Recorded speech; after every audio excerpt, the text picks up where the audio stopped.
How could you do this to Emma? Jessica from accounting practically spat the words at me, her face red with righteous anger. She's fighting for her life while you're sneaking around with some woman at the Marriott. I stood in the middle of our office's open floor plan, surrounded by judgmental faces and whispered accusations. My colleagues, people I'd worked with for 5 years, looked at me with a mixture of disgust and disappointment. If you just let me explain. I started, but Tom from sales cut me off. We have pictures, Mike. Every Friday night for the past 2 months, you're not even trying to hide it. My name is Michael Chen, and at 35, I was watching my professional reputation crumble because of assumptions and half-truths. But I couldn't tell them the real reason I'd been meeting Sarah Matthews at that hotel. Not yet. I'm reporting this to HR, Jessica announced, her voice carrying across the office. Emma deserves to know what kind of man she married. I thought about Emma, my wife of 8 years, fighting stage 3 breast cancer in our bedroom at home. She knew exactly where I was every Friday night.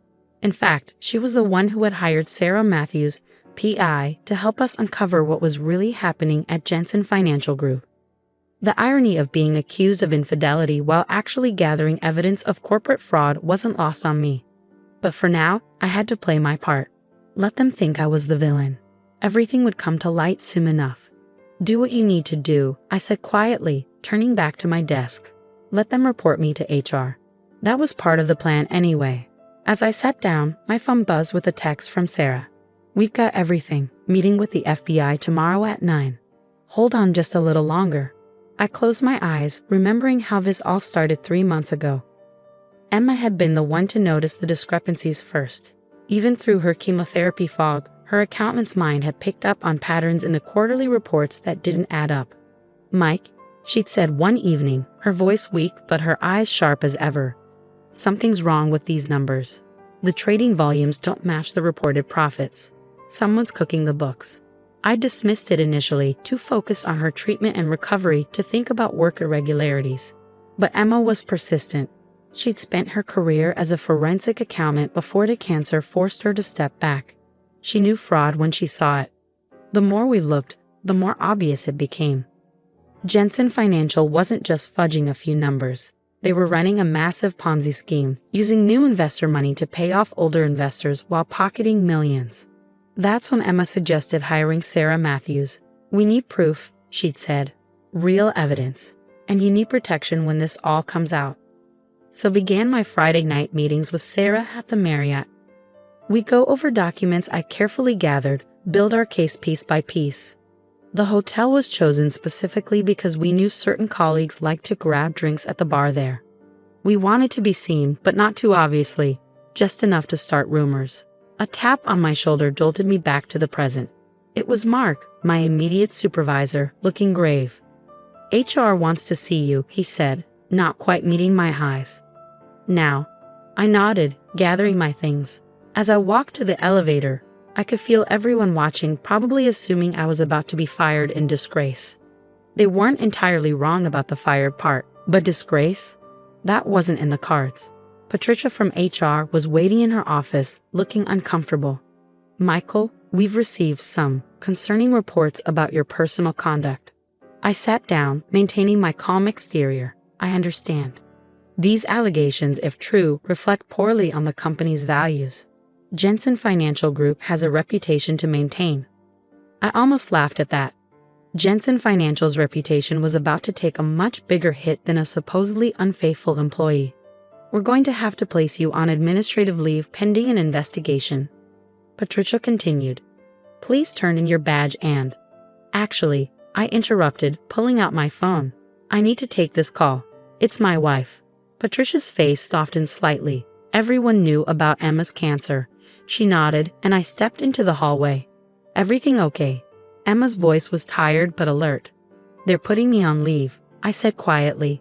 Jessica and the others reported me for the hotel meetings. Emma managed a weak laugh. Perfect timing. Sarah just confirmed the FBI meeting. Did they ask for your badge yet? About to. Don't worry, I made copies of everything last week. My brilliant husband, she whispered. Go let them fire you with dignity. I'll see you at home.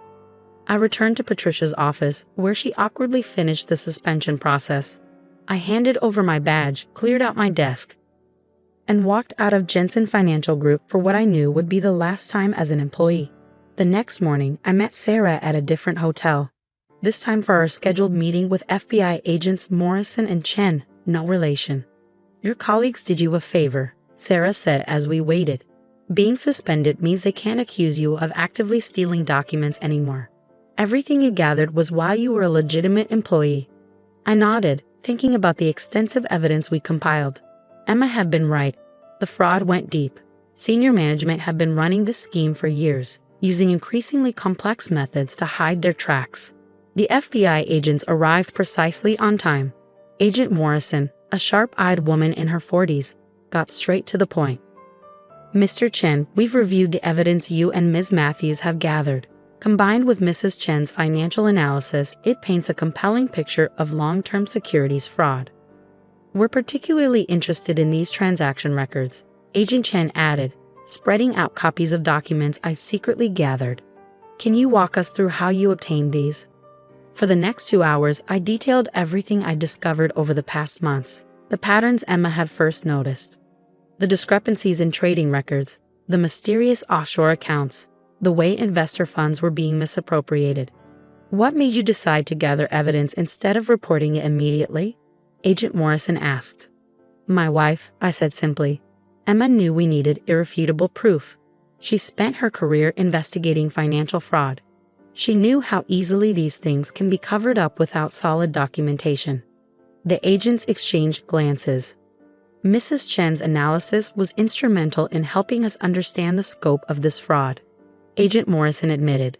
"Her expertise is evident in the way the evidence was compiled." "That's my Emma," I said proudly. "Even fighting cancer, her mind is sharp as ever." As we wrapped up the meeting, Agent Chen handed me his card. "We'll need you to be available for further questions. Things are going to move quickly once we move on Jensen Financial." I drove home feeling lighter than I had in months. The weight of carrying this secret, of letting my colleagues think the worst of me, was finally lifting. Emma was asleep when I got home, her face peaceful for once. The latest round of chemo had been brutal, but her doctors were optimistic. I sat beside her bed, taking her hand gently. Her eyes fluttered open. "How did it go?" "Perfectly. The FBI is moving forward. You were right about everything." She smiled weakly. "Of course I was. That's why you married me, for my brilliant mind." Among other things, I said, kissing her forehead. "Did Jessica really lead the charge to HR?" she asked, amusement flickering in her eyes. "Oh yes, she was very concerned about your honor." Emma laughed softly. "I can't wait to see her face when this all comes out." I squeezed her hand gently. "Rest now. The hard part is over." But as I watched her drift back to sleep, I knew that wasn't entirely true. The hard part, the arrests, the media circus, the inevitable questions from colleagues, was yet to come. But for now, we had done our part. The truth would take care of the rest. My phone buzzed with another text from Sarah. "FBI moving in tomorrow morning. Be ready for the storm." I looked at Emma, peaceful in her sleep, and thought about how she'd recognized the fraud even through her cancer fog. How she'd insisted we do something about it. How she orchestrated this entire plan while fighting for her life. Tomorrow would bring chaos, but we were ready. Let them think what they wanted about my Friday night hotel meetings. The truth would be far more interesting than their assumptions. The FBI raid on Jensen Financial Group started precisely at 9:07 a.m. the next morning. I watched it unfold on the local news, sitting beside Emma's bed as agents led senior executives out in handcuffs. The cameras caught everything: the shocked faces, the boxes of evidence, the crowds of employees being escorted from the building. "There's Jessica," Emma pointed out, a slight smirk playing on her lips. The camera had panned to show my former colleagues huddled outside, watching their workplace become a crime scene. Jessica was front and center, her face a mask of confusion. My phone started buzzing almost immediately. First Mark, then Jessica, then what seemed like everyone from the office. I ignored them all. "Not yet," Emma advised, her voice tired but amused. "Let them stew for a bit." The news anchor's voice filled the room. In what authorities are calling one of the largest financial fraud cases in recent history, FBI agents have raided Jensen Financial Group following allegations of a massive Ponzi scheme. Sources say the fraud may involve billions of dollars in investor funds. I thought about all those Friday nights at the Marriott, carefully building our case with Sarah. The whispers and judgmental looks seemed a small price to pay now. The next call was from Agent Morrison. "Turn on Channel 7 at noon," she said without preamble. "We're holding a press conference. You might want to record it." Emma insisted on moving to the living room for the press conference. I helped her settle onto the couch, adjusting her pillows and blankets until she was comfortable. The chemo had taken its toll, but her eyes were bright with anticipation. At exactly noon, Agent Morrison stood at a podium outside Jensen Financial's offices. "This morning's operation was the culmination of a months-long investigation," she began. "Thanks to the diligent work of a whistleblower within the company, working in conjunction with his wife, a former forensic accountant, we have uncovered evidence of systematic fraud." My phone exploded with notifications. Apparently, my former colleagues were putting the pieces together. "Michael, please call me back. We need to talk." "Jessica, oh my God, was this what the hotel meetings were about?" "Tom, I think we made a huge mistake." "Mark?" Emma chuckled weakly at the messages popping up on my screen. "Should we tell them about Sarah's FBI credentials, or let them keep thinking you were having an affair?" Before I could answer, the doorbell rang. Through the security camera, I could see Jessica standing on our porch, shifting nervously from foot to foot. "Well," Emma said, raising an eyebrow, "this should be interesting." I opened the door but blocked the entrance. Jessica looked like she hadn't slept, her usually immaculate appearance slightly disheveled. "Michael, hi," she started, then stopped, her face flushing. "I don't know what to say." "That's a first," I commented dryly. "We were so wrong," she blurted out. "The hotel meetings, the woman, you were gathering evidence. Her name is Sarah Matthews," I said. "She's an FBI consultant, and yes, every Friday night meeting you so diligently reported to HR was about documenting the fraud at Jensen." "But why didn't you tell us? Why let us think?" "Come in, Jessica," Emma's voice called from the living room. "I'll explain everything." Jessica's face went pale when she saw Emma. My wife was wrapped in blankets, obviously fresh from chemotherapy, but her expression was sharp and amused. "It was my idea," Emma said as Jessica perched awkwardly on the edge of our armchair. "We needed people to notice the meetings, but not understand them. Your assumptions about Michael's character provided the perfect cover." I don't understand," Jessica stammered. "The more people focused on Michael's supposed affair, the less likely anyone was to question what he was really doing," Emma explained. "Every disapproving look, every whispered accusation just made the cover more convincing." Jessica looked like she might cry. "We reported you to HR. We tried to get you fired." "Actually," I interjected, "getting suspended was part of the plan.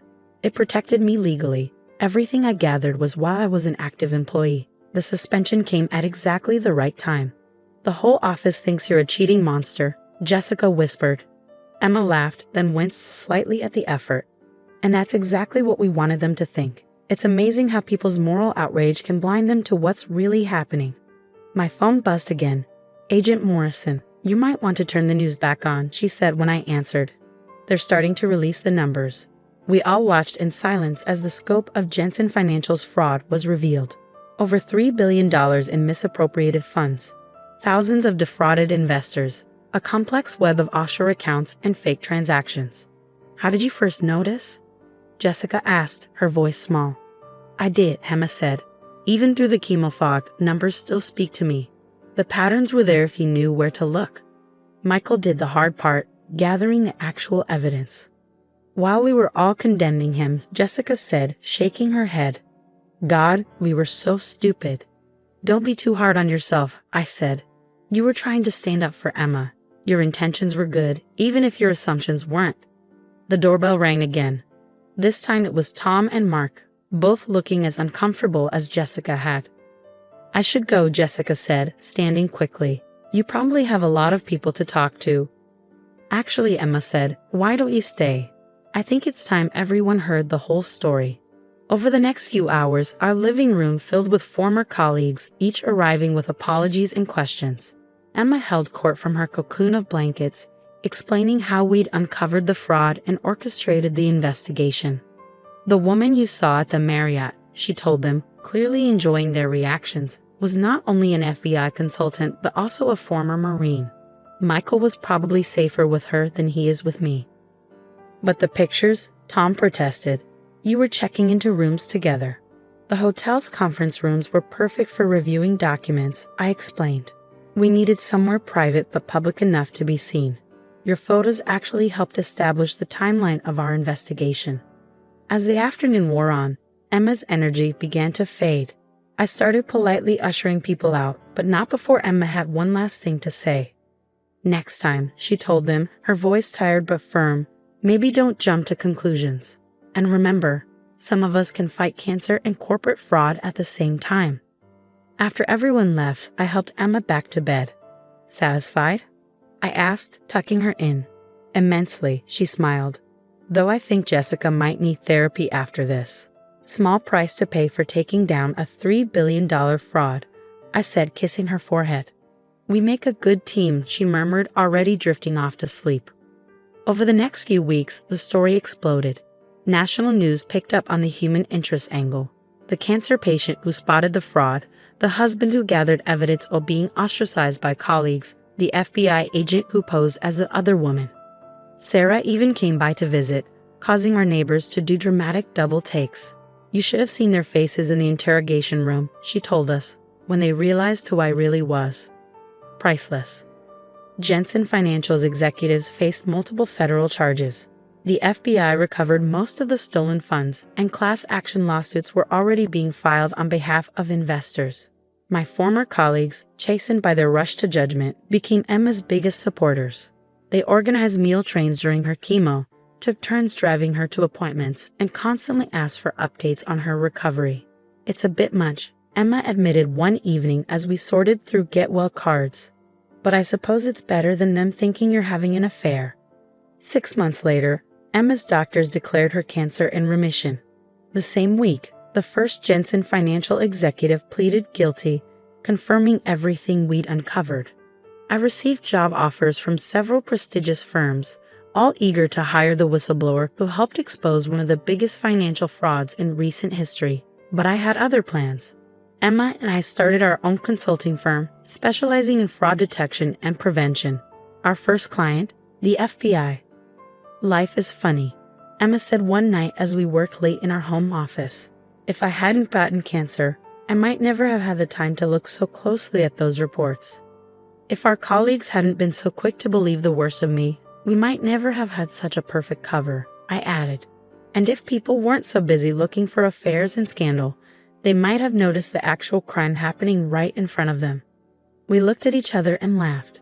The whole thing was absurd. Cancer, corporate fraud, fake affairs, and redemption all rolled into one strange package.